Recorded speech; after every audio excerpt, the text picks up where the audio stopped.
Nós estamos fazendo uma introdução ao entendimento.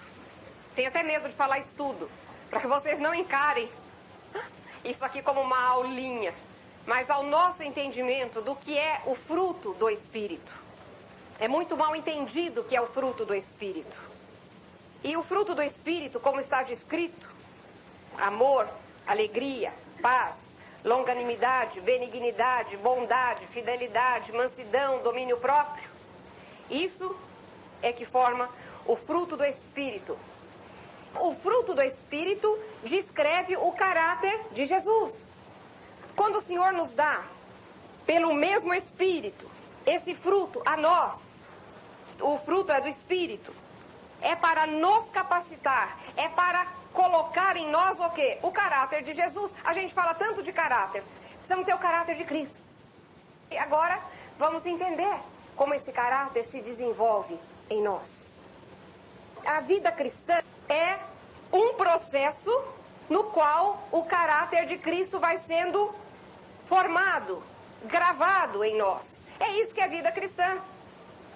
É vivermos aqui, passando pelas circunstâncias normais da vida, como Deus colocou para nós, como a tua vida se desenrola, como o teu ambiente familiar e de trabalho é justamente as circunstâncias que Deus necessita para formar o caráter de Cristo em você. Por isso que a Bíblia diz, não murmura, em tudo dai graças. O objetivo do Pai é nós amadurecermos, irmãos. A igreja de Jesus parece criança que está engatinhando. Criança que chama atenção só para si. Criança é assim. Nós precisamos amadurecer na vida cristã. Nós precisamos nos tornar ruios. Quem lembra que é ruios?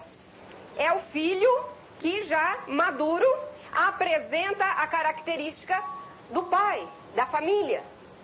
Quando a criança é pequena, a gente já vê alguns traços, algumas coisas, mas é quando a pessoa amadurece que nós vamos ver se os traços, as características da família passaram ou não, não é verdade? Não adianta nós ficarmos falando que somos filhos de Deus, se não caminharmos para essa maturidade em que ela começa a manifestar para o mundo o caráter de Deus e de Jesus Cristo. É isso que nós estamos fazendo aqui na terra. Igreja, acorda. Você não está aqui para fazer o teu ministériozinho, você não está aqui para não perder culto, você não está aqui para falar que você leu a Bíblia 30 vezes, você está aqui para mostrar quem é Cristo na sua vida para o mundo em trevas. Vida transformada. A natureza, o caráter de Jesus em tudo que você faz. Nós dissemos que muitos cristãos vêm a Jesus, mas não sabem cultivar uma vida com Jesus. Eles só pensam em Deus, só pensam na palavra, só pensam nas coisas de Deus quando estão numa aula, quando estão num culto, quando estão coletivamente reunidos. Vai para casa, parece que desce uma parede, aí você faz a tua vida como sempre foi. Quando chega numa aula ou num culto ou em uma série de conferências que você resolveu aí lá você pensa em Deus. A gente fica até às vezes emocionado. É emoção, gente. Se não muda, é por emoção. Deus quer que o sirvamos coletivamente. Há algo muito especial quando estamos reunidos coletivamente. Mas será glorioso e útil para o reino de Deus quando nos reunimos, se cada um tiver uma vida íntima. Aí, quando se reunir coletivamente, o que vai acontecer? Aí que treme o chão. A gente fala, por que será que o chão tremia lá e não treme agora, hein? Abre em Romanos 8, verso 14. Parece um versículo tão banal. O que está escrito aí? Pois todos os que são guiados pelo Espírito de Deus são filhos de Deus. Você vai falar assim, e daí? Óbvio. Os que são guiados pelo Espírito de Deus são, eu vou falar a palavra, ruios de Deus. Eu vou inverter essa frase que eu acho que a gente vai entender melhor. Os que são ruios, filhos adultos, que já manifestam o caráter e a natureza do Pai, a prova que são ruios é que são guiados pelo Espírito. É quando a minha vida é dirigida pelo Espírito Santo 24 horas por dia. Como está a nossa vida, irmãos? O Espírito está nos dirigindo em tudo. Há muitas expressões e muitas frases no mundo evangélico que eu acho que nós precisamos começar a tirar. São expressões que estão virando uma força de expressão. E isso não pode acontecer. É uma bênção. Glória a Deus. Vem o outro lá na tua firma. Olha, eles despediram aquele cara, ficou sem emprego, mas você vai pegar o lugar dele, você vai ser promovido. Glória a Deus. Estão percebendo? Teu noivo desmanchou o noivado abruptamente. Você viu ele com outra namorada e de repente você fica sabendo que ele teve um desastre horroroso e ficou com um problema seríssimo. Você fala, aleluia. Pensa que não tem gente que fala isso? Não está nem sabendo o que está falando. Não vou falar nem do mundo, né? Porque há uns anos atrás eu ouvi Aleluia de Handel sendo cantado em propaganda de papel higiênico. Não sei se alguém lembra disso. Estou falando do mundo cristão, do mundo evangélico. Mas ser guiado pelo Espírito é muito sério essa frase. Muito sério. Não é uma expressão, mas é algo prático, é viver. Agora, fala a verdade. Quando numa conversa alguém fala assim para você, olha, o irmão fulano, ele é bem guiado pelo Espírito. Que imagem que muitas vezes, eu não digo que é sempre a única imagem que vem, mas a imagem mais comum que vem à nossa mente é a seguinte, é de alguém que está sempre falando, e pode ser a realidade da sua vida, que fala assim, recebi uma revelação de Deus sobre isso, e imediatamente me levantei e fui fazer o que o Senhor me falou. Não é verdade? Fulano, Beltrano, sempre guiado pelo Espírito. A imagem que vem é de alguém que recebe uma comunicação do Espírito, uma ordem do Espírito, e imediatamente se levanta e cumpre. Ou que lê a palavra, e a palavra diz assim, e a pessoa obedece. Se realmente isso acontece, está certo. Mas isto não é tudo do que significa ser guiado pelo Espírito. Ser guiado pelo Espírito não significa só você receber a comunicação ou por um meio sobrenatural do Espírito, com uma palavra, uma profecia ou alguma coisa assim, ou você lendo a palavra e fala, vou obedecer isso aqui. Isso é parte, irmãos, presta bem atenção nisso, é importantíssimo. Isso é parte de ser guiado pelo Espírito. Mas há uma outra parte para completar o que Deus pretende com essa declaração. Eu não vou dizer a segunda parte, mas eu vou dizer o outro lado. É uma coisa só. Você pode obedecer à voz do Espírito sem ser ruios. E isso é um problema. Porque você pode obedecer no Espírito errado.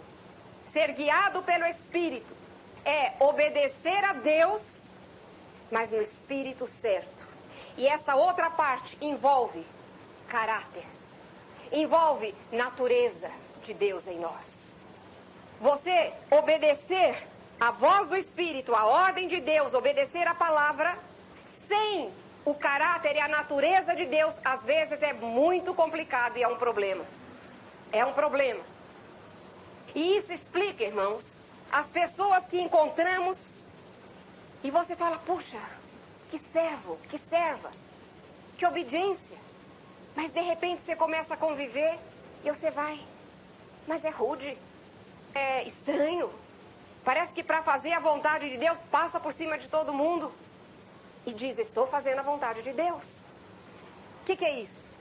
O que é essa, parece que a gente fica confuso. Será que é a vontade de Deus mesmo que ele está fazendo? E muitas vezes é. Mas no espírito errado. E esse é um perigo que nós corremos. Um exemplo bíblico disso é Jonas. Jonas obedeceu? Acabou obedecendo. Mas ele estava no espírito certo?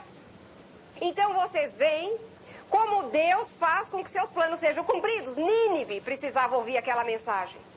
E Deus sabia que precisava. A cidade inteira se arrependeu, gente. Nós vamos encontrar com aquela geração no céu, sabia? Desde o rei até o último se arrependeu. Mas Jonas estava obedecendo a Deus, afinal? Claro, Deus mandou um peixe desse tamanho, catou Jonas, vomitou Jonas lá em Nínive, ele não tinha remédio, obedeceu. Mas o espírito estava certo? Não. Isso é misericórdia de Deus para nós, irmãos. Para nós, igreja, e para o mundo perdido. Glória a Deus que ele faz assim. Você pode falar, como? Glória a Deus, senão nós estamos perdidos. Nós estamos perdidos. Glória a Deus que ninguém frustra os planos de Deus e ele usa os instrumentos mais malucos, mais doidos. É possível obedecer a Deus no espírito errado. Lembra sempre de Jonas.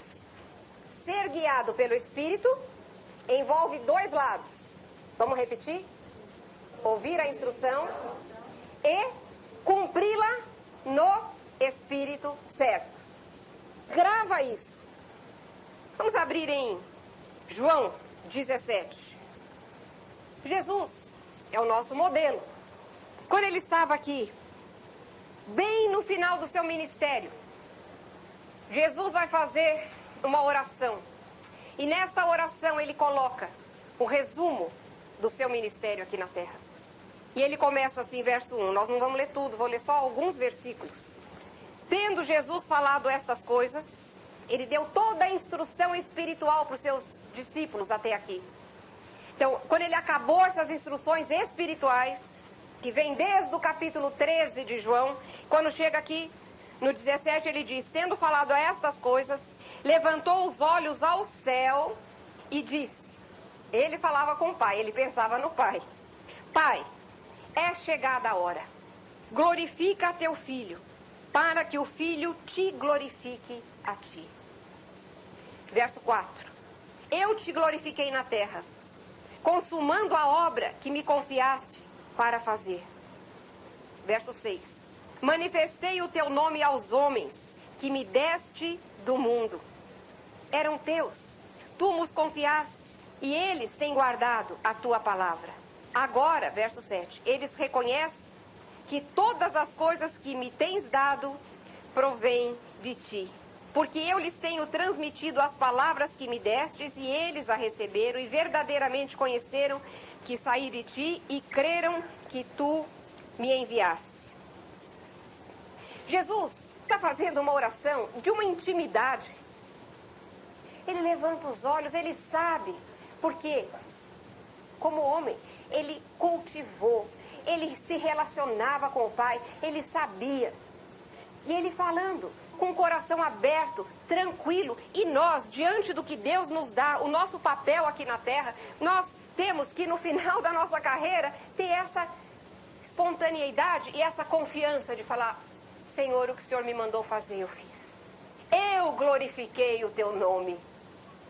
Em outras palavras, Senhor, eu não te obedeci como um robô, te obedeci, mas do meu jeito. Não, Senhor, o que o Senhor me mandou fazer aqui, eu fiz glorificando o teu nome. Quem olhava para mim, via o Senhor. Agora o verso 18. Assim como tu me enviaste ao mundo, também eu os enviei ao mundo. Quem é esses os enviei? Somos nós. Mas repara, assim como Deus enviou Jesus, e Jesus está contando para o Pai como ele fez a obra que o Senhor mandou, glorificando o nome de Deus. Desta forma, Jesus nos enviou. Como estamos fazendo o que Deus nos mandou? Você pode dizer, mas eu não tenho ministério, eu não tenho igreja, eu não sou pastor, eu não sou mestre, eu não sou apóstolo, eu não sou profeta, eu não sou... Não. Na tua casa... Como você está sendo transformada à vista dos seus? Se não formos fiéis no pouco, como Deus vai nos colocar no muito, irmãos? Irmãos, não é só fazer o que Deus nos manda, mas é fazer no Espírito de Jesus. E se não tivermos o caráter, a natureza de Deus implantado e desenvolvido em nós, jamais conseguiremos, porque na carne, na nossa mente, jamais poderemos atingir esse nível, jamais. Mas é um processo. Calma, porque é um processo. Abre em Romanos 8, 29.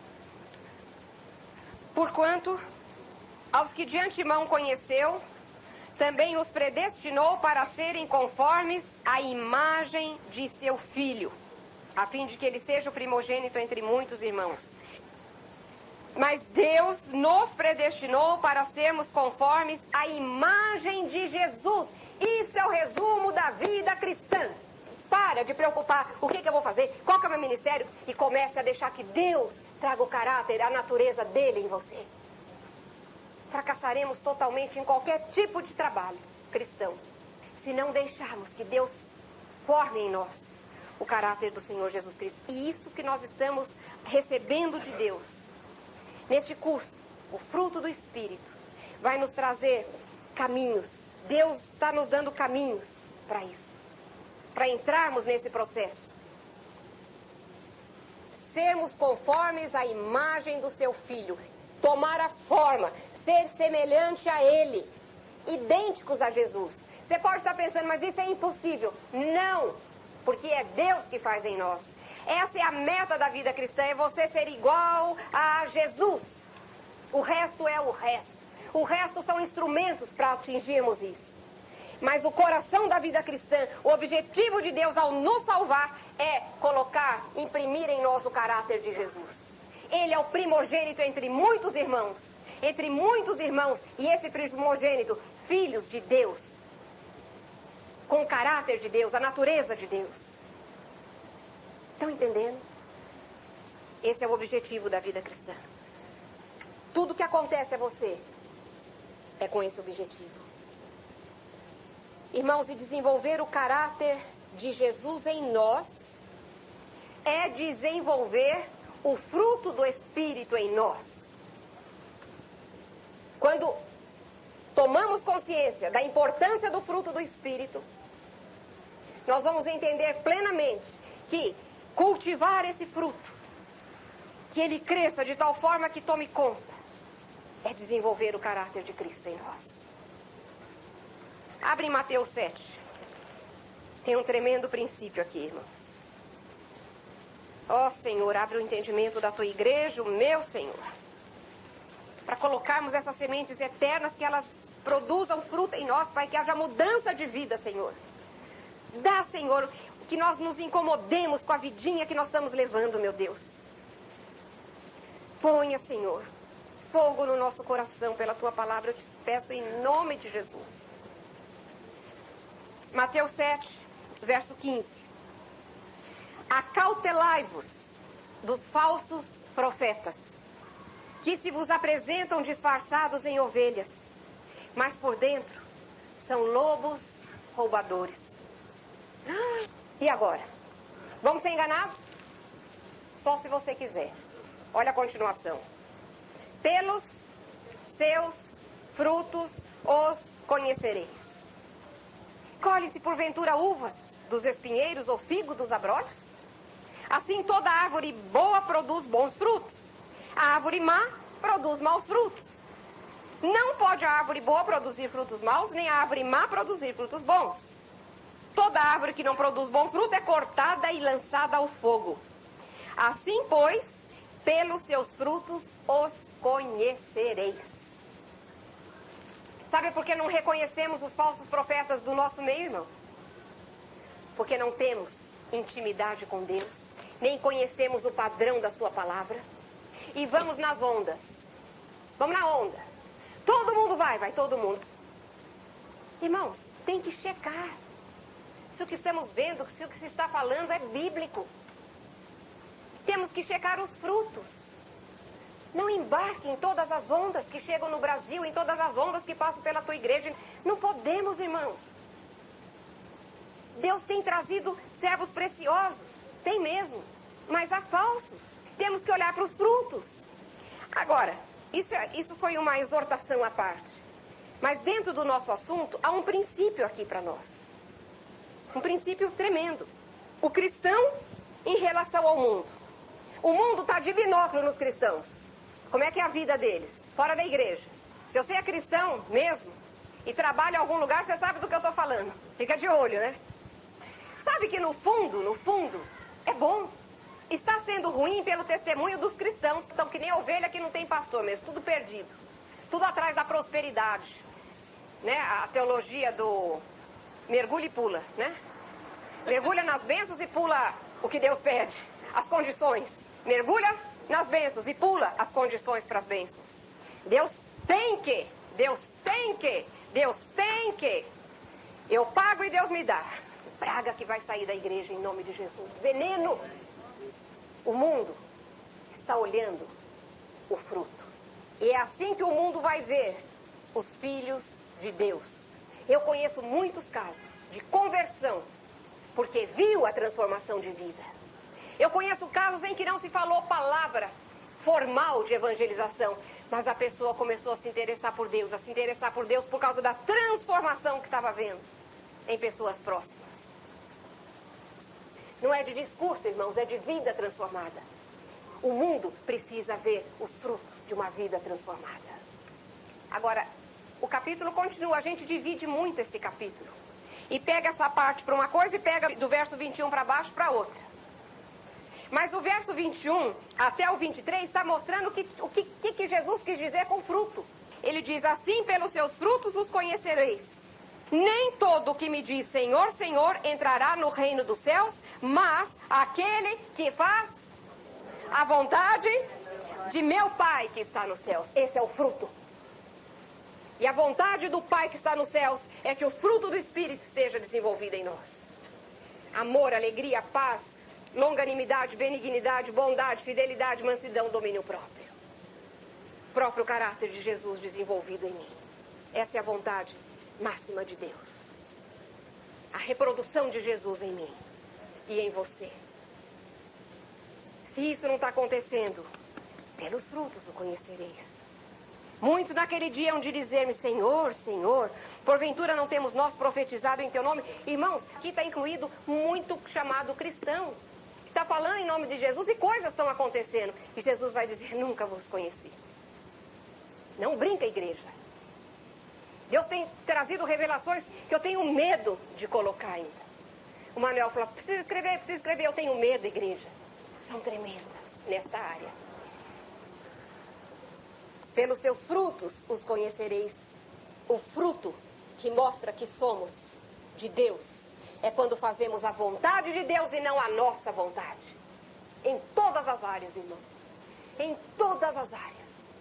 Eu entrego para Deus a minha vontade e recebo a dele. Dentro de nós não cabe duas vontades, porque não existe dois senhores. Ou é a minha ou é a dele. Vamos abrir Gálatas 5, versos 22 e 23.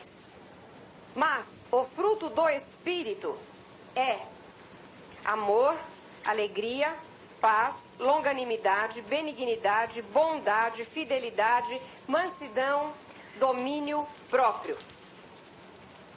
Gente, aqui está falando, o fruto do Espírito é, no singular, porque é um fruto, com todos esses itens que fazem parte do fruto. É completamente diferente dos dons, das manifestações espirituais de Romanos 12. Vamos abrir em Romanos 12. Eu acho que nós estamos precisando de um esclarecimento maior. Deixa, se você puder, marcado Gálatas 5, que nós vamos voltar aí, mas abre em Romanos 12 e 1 Coríntios 12. Nós temos que fazer bem essa diferença. Vamos primeiro ler Romanos 12, verso 6. Tendo, porém, diferentes dons, segundo a graça que nos foi dada, agora vai dar uma lista de dons. Se profecia, seja segundo a proporção da fé. Se ministério, então profecia, ministério, dediquemo-nos ao ministério. Ou o que ensina, esmere-se no fazê-lo. Então, ministério é dom de ensino. O que exorta, faça-o com dedicação, dom de exortação. O que contribui, com liberalidade, o dom da contribuição. O que preside, com diligência, o dom da presidência. E quem exerce misericórdia, com alegria. Então, aqui nós temos os seguintes dons: profecia, ministério, ensino, exortação, contribuição, presidência, misericórdia. São 7 dons. Nós não estamos estudando os dons, nós estamos estudando o fruto. Então eu não vou falar sobre isso. Agora vá para 1 Coríntios 12. No verso 1 de 1 Coríntios 12, a igreja tem que ser esclarecida. Está escrito assim: a respeito dos dons espirituais. Só que aqui não tem a palavra dom no grego. Então a gente poderia melhor traduzir assim: com respeito às coisas espirituais. Mas está falando de manifestações espirituais. Não importa se é dom ou não, elas acontecem. A nomenclatura não importa, importa o que acontece. No verso 6 diz assim: e há diversidade nas realizações espirituais. Mas o mesmo Deus é o que opera tudo em todos. A manifestação do Espírito é concedida a cada um. Então é o Espírito se manifestando, vai manifestar essas características. No verso 8 diz assim: porque a cada um é dada mediante o Espírito a palavra da sabedoria, e a outro, segundo o mesmo Espírito, a palavra do conhecimento, a outro, o mesmo Espírito, a fé, no mesmo Espírito, dons de curar, a outro, operações de milagre, a outro, profecia, outro, discernimento de espíritos, variedade de línguas, capacidade para interpretá-las. Temos 9 manifestações espirituais. Se chama dom, se não chama dom, não importa. Importa que essas coisas existem, são operadas e manifestadas hoje e são dadas pelo Espírito Santo. É manifestação porque um dom é uma coisa permanente.